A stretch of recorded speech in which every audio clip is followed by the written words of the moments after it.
Picture this. November 1923, Weimar Germany. You walk into a bakery with a wheelbarrow full of cash. Not because you're rich, but because that's what it takes to buy a single loaf of bread. 200 billion marks. Your entire life savings, if you held them in the German currency, now can't even feed you for one day. This isn't fiction. This is history. And it's about to repeat itself. But here's what they don't teach you in school. Some people not only survived the Weimar collapse, they actually thrived during it, not because they were lucky, not because they saw it coming, but because they followed 5 simple principles that work in every collapse, regardless of the country, the currency, or the century. These same principles saved people during the fall of Rome. They protected families when Argentina's economy imploded in 2001. They helped survivors rebuild after the Soviet Union crumbled. And they're the only things standing between you and financial annihilation when America's turn comes. Because, make no mistake, it is coming. The signs are identical to every collapse in history. 36 trillion in national debt. A currency that has lost 98% of its purchasing power since 1913. $5 trillion printed in just 2 years. We're following the exact same playbook that destroyed every empire before us. The question isn't if the system will collapse. It's whether you'll be ready when it does. Today, I'm going to show you the 5 financial principles that have survived every single collapse in recorded history. These aren't get-rich-quick schemes. These are survival strategies that have worked for 3,000 years. And they'll work again when everything you think you know about money stops working. But first, you need to understand something crucial. There's a difference between tactics and principles. Most financial advice is tactical. Buy this stock. Put 60% in equities, 40% in bonds. Diversify across asset classes. These tactics assume the system keeps functioning. They assume banks stay solvent, governments honor contracts, and property rights get enforced. In a collapse, every single one of those assumptions breaks. But principles remain true regardless of circumstances. A principle worked in ancient Rome when gold was money. It worked in Weimar Germany when paper was money. It'll work in America whether we face hyperinflation, deflation, or a complete currency reset. That's the power of understanding principles instead of chasing tactics. Let me prove this to you with 5 examples that span continents and centuries. Principle number 1, hard assets survive, paper burns.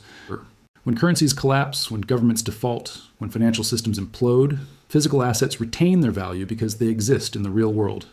Paper assets, anything that's essentially a claim on something else, go to zero because the claim becomes unenforceable. Weimar Germany proves this brutally.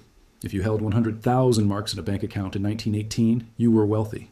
Middle class, comfortable, secure. By 1923, that same 100,000 marks couldn't buy breakfast. The currency had inflated into complete worthlessness. Anyone who trusted paper wealth was wiped out, but people who owned hard assets, land, buildings, factories, machinery, survived the chaos. A farm in 1918 was still a farm in 1923. It grew the same crops. It had the same productive capacity. The mark price went from thousands to trillions, but the farm itself didn't change. It continued producing real value regardless of what was happening to the currency. Zimbabwe repeated this lesson in the 2000s. Hyperinflation reached 79 billion % per month in 2008. Let me repeat that. 79 billion % per month. If you held savings in Zimbabwean dollars, they became worthless paper. But farmers who owned land, livestock, and equipment preserved their wealth. The land produced food, whether the currency was worth something or nothing. Argentina in 2001 added another layer to this principle. The government didn't just let the currency collapse naturally. They actively confiscated wealth. Bank accounts were frozen. Dollar deposits were forcibly converted to pesos at rigged exchange rates. People lost 66% of their savings overnight through government decree. But notice the pattern. In every case, hard assets survived while paper claims were destroyed. In America today, most wealth exists as paper claims. Stocks are claims on corporate earnings. Bonds are claims on government repayment. Bank deposits are claims on the bank's promise to pay. Retirement accounts are claims on future distributions. In stable times, these claims work perfectly. But in collapse, when courts are overwhelmed, banks are failing, and governments are rewriting the rules, paper claims become worthless. Hard assets remain valuable because they don't require anyone else's permission to exist. When the American collapse comes, paper will burn just like it always has. Hard assets will survive just like they always have. The question is, which category holds your wealth? Principle number 2. Own productive assets, not speculative assets. This distinction separates assets that create value from assets that only have value if someone else will pay more for them later. Productive assets generate income, food, or utility regardless of market sentiment. Speculative assets only have value if you can find a buyer. The Great Depression illustrates this perfectly. From 1929 to 1933, the stock market collapsed 89%. If you owned stocks for speculation, hoping they go up so you could sell them, you lost almost everything. But if you owned productive assets directly, a farm that grew food, rental property that housed tenants, a business that made useful goods, you received the actual production. A farm produced food whether the stock market was at 300 or 30. You could eat that food or sell it to people who desperately needed it.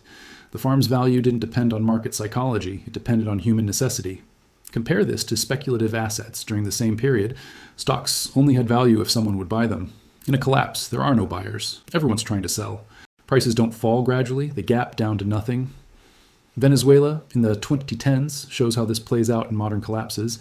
The Venezuelan stock market went up 100,000% in local currency terms. Sounds incredible until you realize the Bolivar lost 99.9% of its value during the same period. Speculative gains were meaningless when the currency itself was worthless. But Venezuelans who owned productive assets, bakeries that made bread, farms that grew food, transportation companies that moved goods, survived relatively well. A bakery produced bread regardless of what was happening to the stock market. People desperately needed bread. The bakery created real value that could be exchanged for other necessities. In America, most assets are purely speculative. The S&P 500 is valuable because people believe it will go up. Bitcoin produces nothing tangible. Its value depends entirely on finding someone else willing to pay more. Most real estate is bought for appreciation, not production. When collapse comes, speculation dies first. Production survives. Own things that create value, not things that depend on someone else's optimism. Principle number 3. Debt destroys you in collapse, even good debt. In normal times, debt is leverage. You borrow to buy a house, it appreciates, you profit from the difference. Debt can accelerate wealth building when everything's going well. But in collapse, all debt becomes bad debt because your income drops or disappears while your debt obligations remain exactly the same. The Great Depression proves this with mathematical precision. During the 1920s, farmers borrowed heavily to expand their operations. Land prices were rising. Crop prices were strong. Borrowing to buy more land made perfect sense. Then, 1929 hit like a sledgehammer. Crop prices collapsed. Farm income fell 50 to 70% almost overnight. But the bank debt didn't decrease by a single dollar. The monthly payments remained exactly the same. Between 1930 and 1935, over 750,000 farms were foreclosed. Families who had owned land for generations lost everything because of debt. Now compare this to farmers who owned their land free and clear. They struggled too. Prices were terrible and income was dramatically reduced. But they survived because they had no debt payments. They could live on whatever the farm produced, even if it was barely enough.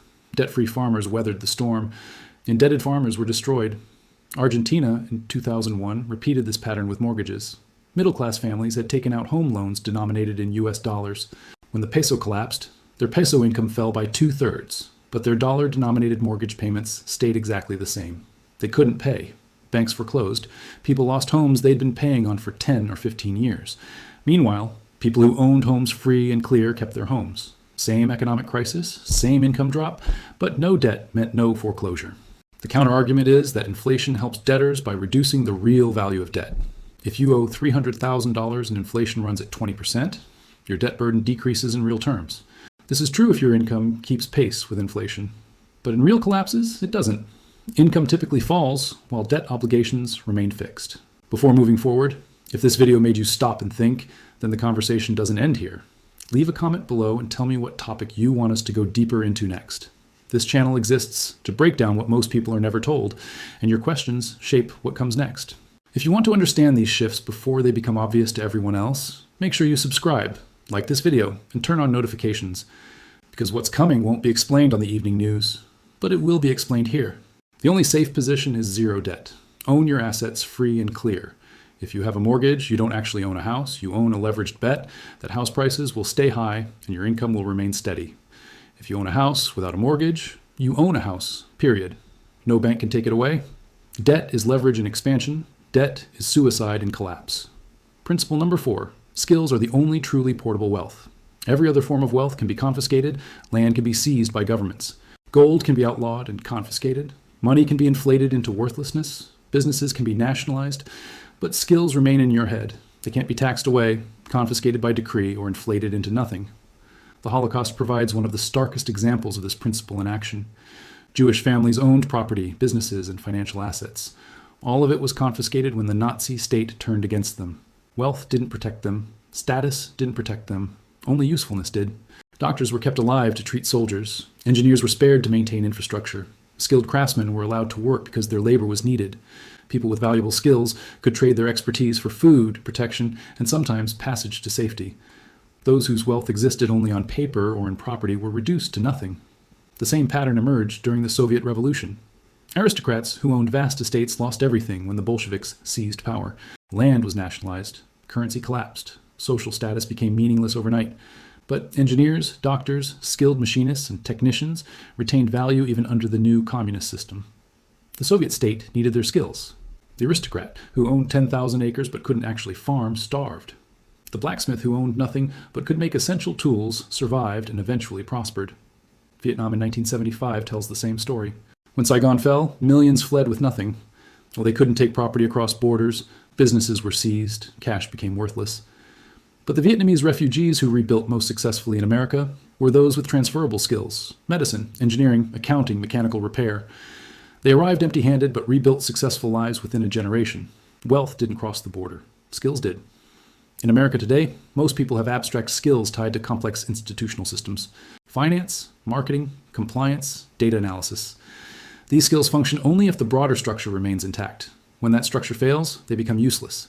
But practical skills that produce tangible value retain worth regardless of economic conditions. Growing food, fixing machinery, building shelter, providing medical care, maintaining energy systems, teaching practical knowledge.